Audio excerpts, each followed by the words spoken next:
کیا آپ جانتے ہیں وہ کون سی رات تھی جس نے پوری انسانیت کی تقدیر بدل دی؟ مکہ کی ایک سنسان پہاڑی غار حرا میں ایک شخص عبادت میں مصروف تھا۔ اچانک آسمان سے آواز آئی، اقرا۔ اور یہی وہ لمحہ تھا جب اللہ کا کلام حضرت محمد صلی اللہ علیہ وآلہ وسلم پر نازل ہوا اور دنیا ہمیشہ کے لیے بدل گئی۔ اس ویڈیو میں آپ جانیں گے کہ قرآن مجید ایک ہی بار میں کیوں نازل نہیں ہوا، اس کے پیچھے کیا راز ہے، اور جب نبی کریم صلی اللہ علیہ وآلہ وسلم پر پہلی وحی نازل ہوئی تو ان کی کیفیت کیا تھی۔ آج ہم بات کرنے جا رہے ہیں اسلام کے سب سے عظیم معجزے، اللہ کی آخری کتاب یعنی قرآن مجید کے نزول کے بارے میں، وہ لمحہ جس نے تاریخ انسانیت کا رخ بدل دیا۔ بسم اللہ الرحمن الرحیم۔ السلام علیکم۔ آپ سبھی کو میرے چینل نالج فار مسلم میں خوش آمدید۔ قرآن۔ لفظ قرآن کا مطلب کیا ہے؟ قرآن عربی زبان کے لفظ قرأ سے نکلا ہے، جس کے معنی ہے پڑھنا، تلاوت کرنا، جمع کرنا۔ قرآن کے لغوی معنی بار بار پڑھا جانے والا کلام یا وہ کتاب جس کی تلاوت کی جائے۔ اس لیے قرآن کو قرآن کہا جاتا ہے، کیونکہ یہ دنیا کی وہ واحد کتاب ہے جسے سب سے زیادہ پڑھا، سنا اور یاد کیا جاتا ہے۔ قرآن سے مراد ہے اللہ تعالیٰ کا وہ آخری کلام جو فرشتے حضرت جبرائیل علیہ السلام کے ذریعے آخری نبی حضرت محمد صلی اللہ علیہ وآلہ وسلم پر نازل ہوا۔ یہ مکمل ہدایت، قانون اور ضابطہ حیات ہے۔ ہمارا قرآن مجید کب نازل ہوا؟ اللہ تعالیٰ قرآن مجید میں فرماتے ہیں، ترجمہ: رمضان وہ مہینہ ہے جس میں قرآن نازل کیا گیا۔ قرآن کا پہلا نزول لیلۃ القدر یعنی طاق رات میں ہوا، جو 1000 مہینوں سے بہتر رات ہے۔ قرآن مجید کے نزول کا پس منظر کہ جب حضرت محمد صلی اللہ علیہ وآلہ وسلم پر پہلی وحی نازل ہوئی، اس واقعے کو میں تفصیل سے بیان کرتی ہوں کہ جب نبی کریم صلی اللہ علیہ وآلہ وسلم کی عمر 40 سال ہو گئی تو انہیں سچے خواب دکھائی دینے لگے، اور وہ جو حرف بحرف پورے ہوتے تھے۔ ان دنوں نبی کریم صلی اللہ علیہ وآلہ وسلم مکہ سے 3 میل کے فاصلے پر ایک پہاڑ کے غار جس کا نام غار حرا ہے، کئی دن تنہائی میں گزارا کرتے اور عبادت میں مصروف رہتے۔ اچانک ایک دن جبرائیل علیہ السلام ظاہر ہوئے اور نبی کریم صلی اللہ علیہ وسلم سے فرمایا، اقرا، پڑھیے۔ نبی کریم صلی اللہ علیہ وآلہ وسلم نے جواب دیا کہ میں تو پڑھا ہوا نہیں ہوں۔ اس پر جبرائیل علیہ السلام نے نبی کریم صلی اللہ علیہ وآلہ وسلم کو سینے سے لگا کر زور سے کھینچا اور چھوڑ کر کہا، اقرا یعنی پڑھیے۔ نبی کریم صلی اللہ علیہ وسلم نے پھر وہی جواب دیا۔ تیسری مرتبہ حضرت جبرائیل علیہ السلام نے ایسا ہی کیا اور پھر سورہ علق کی پہلی 5 آیات پڑھی۔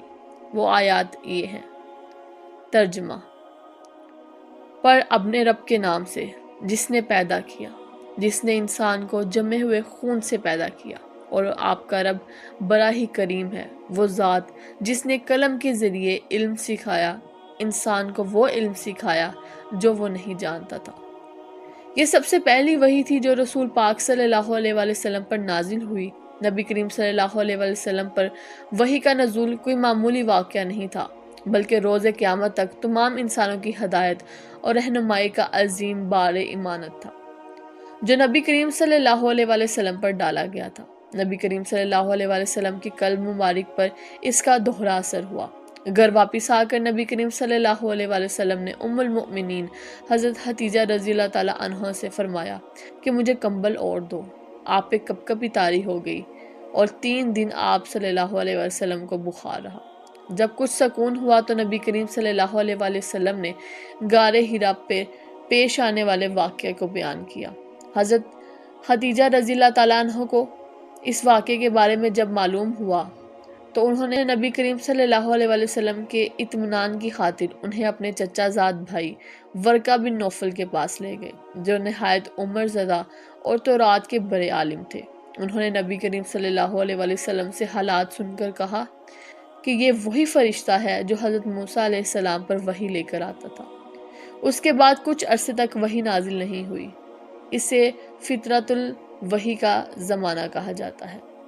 اس کے بعد سورہ مدثر کی ابتدائی آیات سے وحی کا نزول ہوا۔ اس کے بعد قرآن مجید موقع محل کے مطابق تقریباً 20 سال تک نازل ہوتا رہا۔ اسی طرح نزول وحی کا کل زمانہ 23 سال کی لگ بھگ ہے۔ عام طور پر 3-4 آیتیں ایک ساتھ اترتی، بعض اوقات زیادہ آیتیں یا پوری سورت بھی نبی کریم صلی اللہ علیہ وسلم پر نازل ہو جاتی۔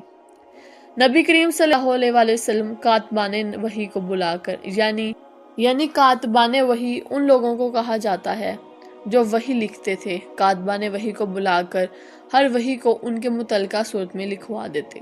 قرآن مجید رسول اللہ صلی اللہ علیہ وسلم پر ایک ہی وقت میں نازل نہیں ہوا، بلکہ 23 سال میں تھوڑا تھوڑا کر کے نازل ہوتا رہا۔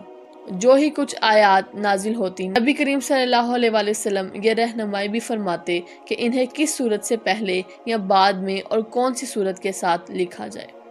مسجد نبی صلی اللہ علیہ وسلم میں ایک مقام متعین تھا جہاں وہ عبادت رکھ دی جاتی۔ صحابہ کرام رضی اللہ تعالیٰ عنہ اسے نقل کر کے لے جاتے اور یاد کر لیتے۔ متعلقہ اوقات اور مختلف اوقات خصوصاً نماز کے 5 وقت ادائیگی کے دوران ان کی تلاوت کرتے اور اس کو سمجھنے اور اس پر عمل پیرا ہونے کی کوشش کرتے۔ اس طرح قرآن مجید نازل بھی ہوتا گیا، لکھا بھی جاتا رہا اور حفظ بھی ہوتا رہا۔